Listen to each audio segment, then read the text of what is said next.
It's Maurice, the Healthy Speechy. I have a little bit of a mess today because we're getting ready for my baby shower.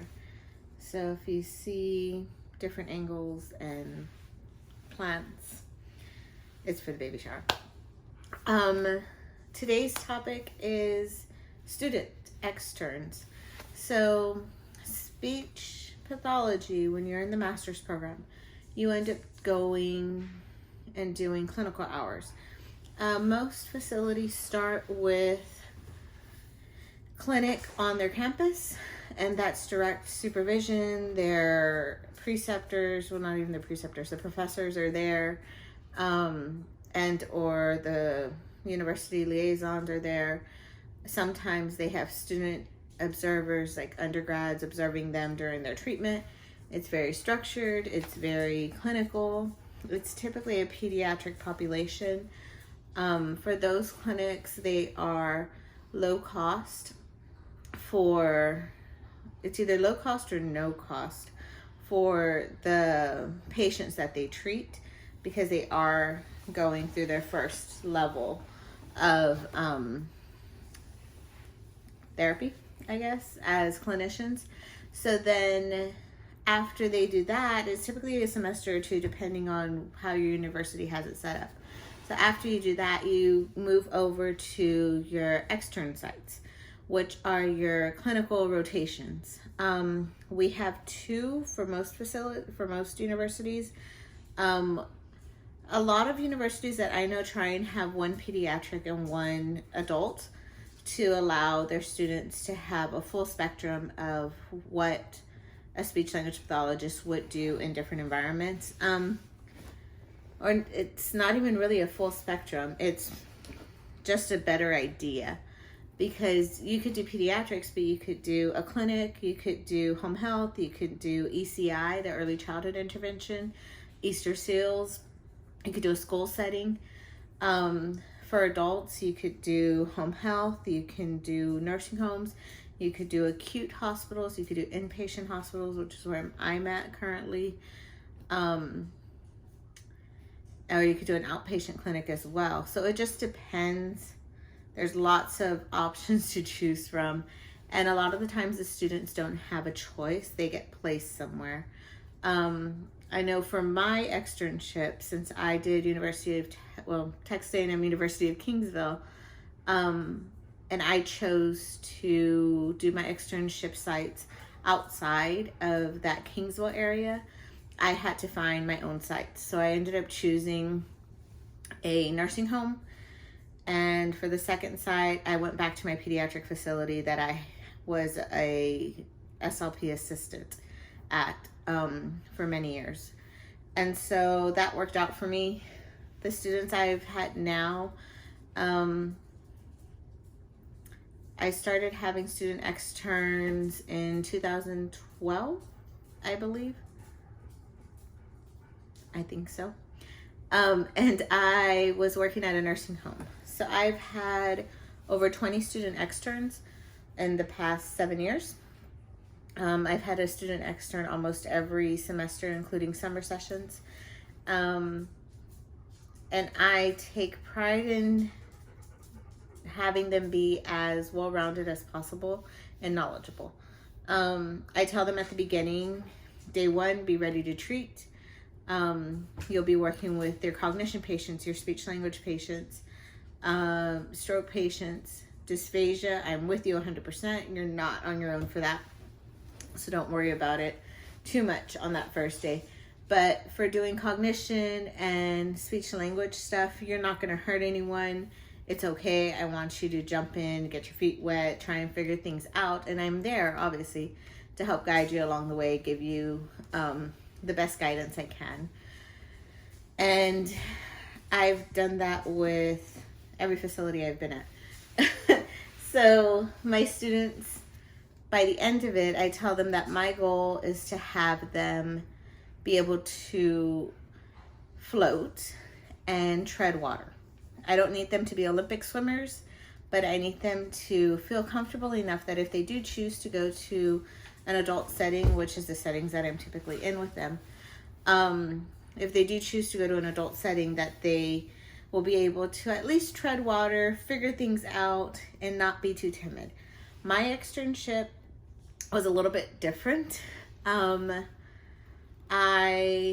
For adults, by the end of that site, I had done one evaluation. I had administered one evaluation. I had done one chart review for that same patient, and I didn't write the report. I didn't know how to write a telephone order.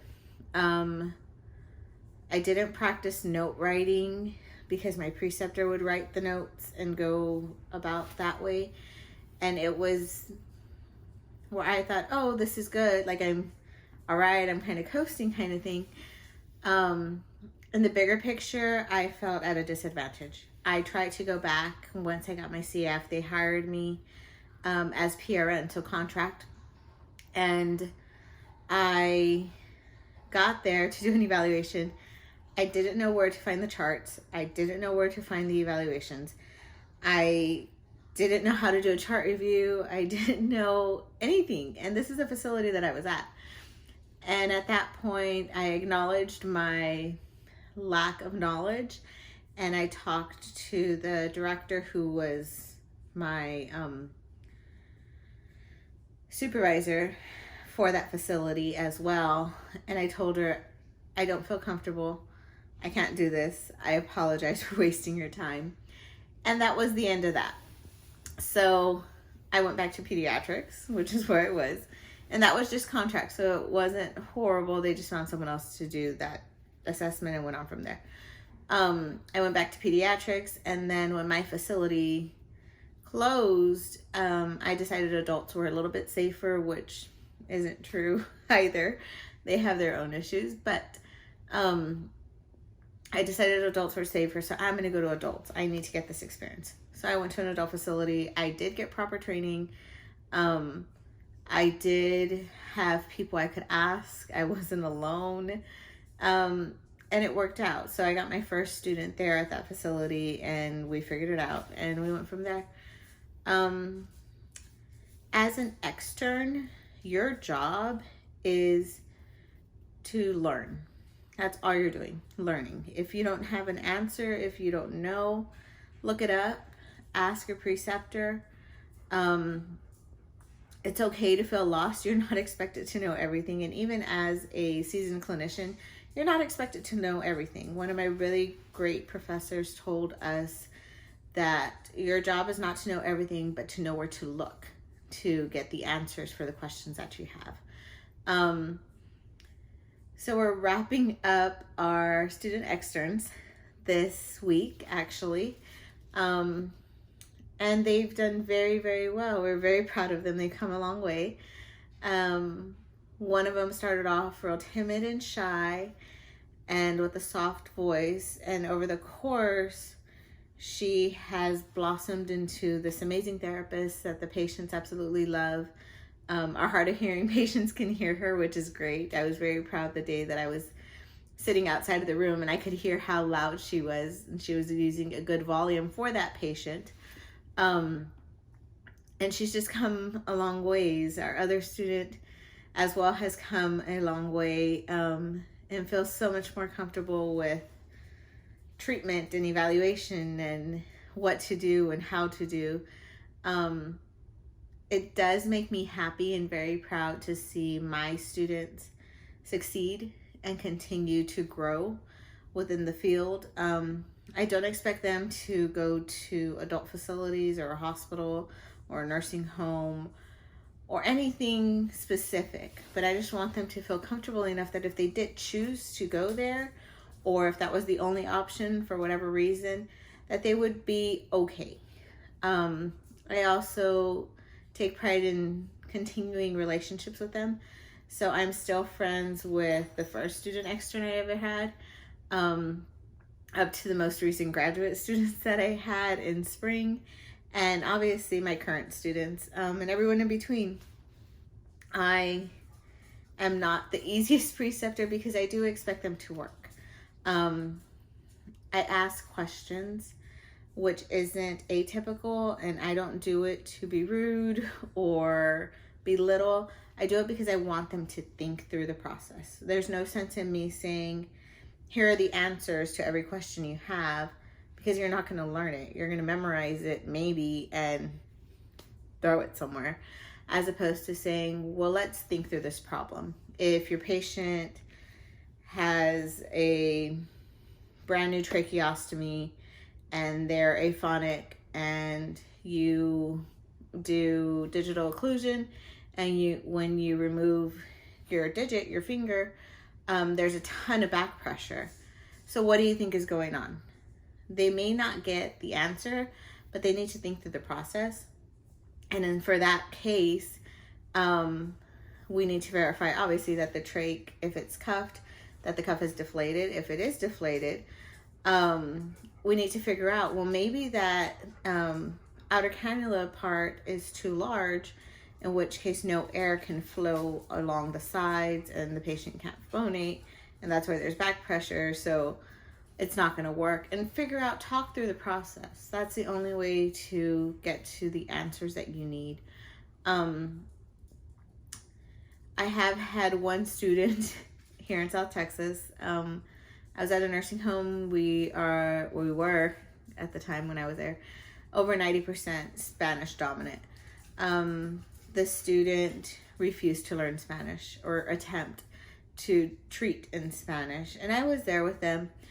And I gave guidance, and I gave her a couple of weeks. And the last straw was when I walked in, and it's a patient with dementia who's Spanish dominant, and she's drilling this patient in English. And I was like, this is not the right place for you. Excuse the dogs. And so I told her, and I talked with her professor, and we were able to find another facility for her, which was perfect because she wasn't going to thrive in my facility. Sorry about the dogs again. And I have had some students along the way get lost, I guess. And like I said, my job is to make sure that you can at least tread water. I don't need you to swim like Michael Phelps in a nursing home, but I need you to at least tread water and be able to figure it out, know who to ask, what you need to ask, and go from there. So, yeah. Externs, student externs. Being a preceptor is not for everybody. I do recommend it if you are a speech pathologist or any sort of field. If you can mentor someone, it's a great way of keeping yourself up to date, as well as helping the up-and-comers. It's nice to have people you could call on when you have questions, or you want a second opinion, or you're not sure, or maybe they're in a different environment than you are and you have questions about goal writing, or how to document, or what do they recommend for whatever it is. So keep those people in your pocket. If you are coming to my site in spring, we look forward to having you, or anytime in the future. And if you're not and you want to pop in, well, you can. We're there.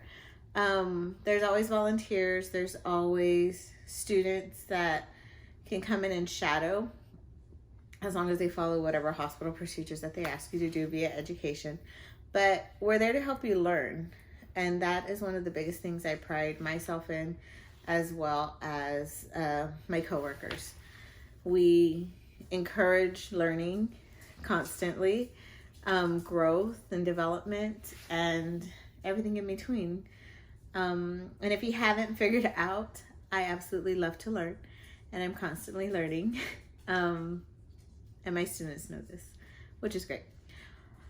So enough of me rambling. I hope you all have a wonderful week. Thank you for watching The Healthy Speechy. Thank you for sharing it with your friends. Thank you for everything that y'all have done and continue to do. Whatever field you're in, just continue to strive and learn and be the best that you can be. And if you see area for improvement, or if someone points out something that you may not be doing exactly right, take it as constructive criticism, embrace it, and figure out a better way to do whatever it is they're asking you to do. So yeah, subscribe, share with your friends. I'm on social media, Instagram, Facebook, and everything in between. And if you have any comments or suggestions on future episodes, just feel free to comment below. And happy Thanksgiving, everyone. Hope you have a great one.